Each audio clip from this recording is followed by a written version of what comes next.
በአምራች ኢንዱስትሪ ዘርፍ አገልግሎት አሰጣጥ ላይ የነበሩ ችግሮችን ለመፍታትና የአሰራር ገጽታን ለመቀየር የአዲስ አበባ ኢንዱስትሪ ልማት ቢሮ አዲስ ቴክኖሎጂን ይፋ አድርጓል።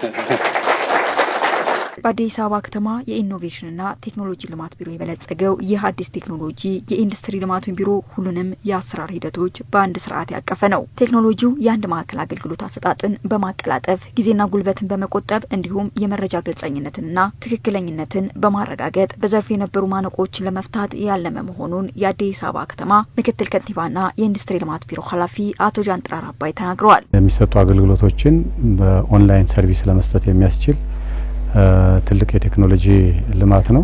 አሁን ላይ በሁሉም በ11ዱም ክፍለ ከተማ ጽፈት ቤቶች አሉን። በእነሱ አማካኝነት ጥያቄዎቹ ኦንላይን ሬጂስተር ነው፣ በሞባይል አፕሊኬሽንም ጭምር ምን ጥያቄ እንዳለ ማወቅ እንችላለን። ከዛ ውጭ የት አካባቢ ምርት እንዳለ ለማወቅ ያስችለናል። ይሄ ምርት ክምችት ደግሞ በቀላሉ አንዳንዱ ኢንዱስትሪ ለሌላኛው ኢንዱስትሪ ኢንፑት ሆኖ የሚያገለግልበት ሁኔታ አለ። ስለዚህ የት አካባቢ ምን ምርት እንዳለ ኢንዱስትሪው ራሱ አክሰስ አድርጎ መረጃ ማግኘት ላይ ችግር ነበር። ይህንን ለማወቅ ያስችላል። የካይዘን አገልግሎት፣ የብድር አገልግሎት፣ የማሽነሪ ሊዝ አገልግሎት፣ ማሽነሪ ሊዝ ያገኙ ኢንዱስትሪዎች ምን ያክል እንደሆኑ፣ የት እንደሚገኙ፣ በአጠቃላይ ደግሞ በተኪ ምርትና በኤክስፖርት የተሰማሩ ኢንዱስትሪዎች እያመረቱ ስለመሆናቸው የምናውቅበት የመረጃ ስርዓት ነው። አቶ ጃንጥራር አባይ አክለውም ከተማ አስተዳደሩ አገልግሎቱን ለማዘመን እንደ አዲስ መሶብ ያሉ የአንድ ማዕከል አገልግሎቶችን ከማስፋትም ባሻገር አዳዲስ ቴክኖሎጂዎችን በማበልጸግ የአምራቹን አቅም የማሳደግ ተግባር እያከናወነ ነው ብለዋል። ዋናው ነገር ፕሮዳክቲቪቲ መጨመር ነው። አሁን ላይ ያለንበት ሁኔታ 66.6% አካባቢ ነው የማምረት አጠቃቀም ልኬታችን።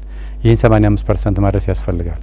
የሀገር ውስጥ የኢንዱስትሪ ምርት ፍጆታችን ገና አላደገም። ይህንን 50-60-70% ማድረስ ያስፈልጋል። ገና እንደ አዲስ አበባ ከተማ 50% አካባቢ ነው ከሚመረተው ውስጥ ለሀገር ውስጥ ፍጆታ እየቀረበ ያለው። የጂዲፒ ድርሻውን ከፍ ማድረግ ያስፈልጋል። ስለዚህ ይሄ ኢንዱስትሪው የበለጠ እንዲያድግ እንዲሰፋ ተጨማሪ ኢንዱስትሪዎች ወደ ከተማ እንዲገባ ያስችላል። የአዲስ አበባ ከተማ የኢኖቬሽንና ቴክኖሎጂ ልማት ቢሮ ኃላፊ አቶ አውል መሐመድ በበኩላቸው ቴክኖሎጂው የአገልግሎት አሰጣጥ እንግልቱን የሚያስወግድ ብሎም ብልሹ አሰራርን የሚያስቀር ነው ብለዋል። የአምራች ኢንዱስትሪ የተቀናጀ አገልግሎት አሰጣጥ ወይም የተቀናጀ የኢንዱስትሪ አስተዳደር ስርዓት IIMS የኢንዱስትሪ ልማት ቢሮ አጠቃላይ ተልእኮና የዕለት ተዕለት ስራዎችን ለማቀላጠፍ ለተገልጋዩ ቀልጣፋና ፍትሃዊ አገልግሎት ለመስጠት ይረዳል። በተለይ የአገልግሎት ጋር ተያይዞ የሚነሱት የመልካም አስተዳደር ችግሮችን ለመፍታት የአስተዳደራችን ያለው የአገልግሎት አሰጣጥ መረጃ አያያዝ ክፍተቶችን ለመፍታት የተዘጋጀ ስርዓት ነው። አምራቾች በበኩላቸው እንደ ሀገር ለአምራች ኢንዱስትሪ ዘርፍ መንግስት የሰጠውን ትኩረት አድንቀው ዲጂታል ስርዓቱ የማምረት አቅማቸውን ከፍ የሚያደርግ መሆኑን አንስተዋል። ጊዜም ከመቆጠብ ገንዘብንም ከመቆጠብ አንጻር ቴክኖሎጂ ያሳድጋል። ደግሞ ለኛም ድጋፍ ነው የሚሆነን፣ አቅም ይሆነናል።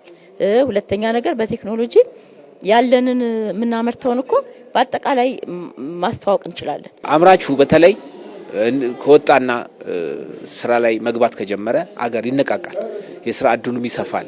ከውጭ የሚመጡትን ነገሮች ሰብስቲቱት ያደርጋል፣ እዚሁ በአገር ውስጥ መመረት ይጀምራል። ያ ደግሞ ለአገር ኢኮኖሚ እድገት ትልቅ አስተዋጽኦ አለው። በዚህ ደረጃ የተለያዩ አምራቾች የተለያየ የክህሎት ችግር የሙያ ችግር ያለባቸውን ኦንላይን እንደዚህ ገብቶ ጥያቄውን አቅርቦ ስልጠና ማግኘት መቻል በራሱ ቀላል አይደለም።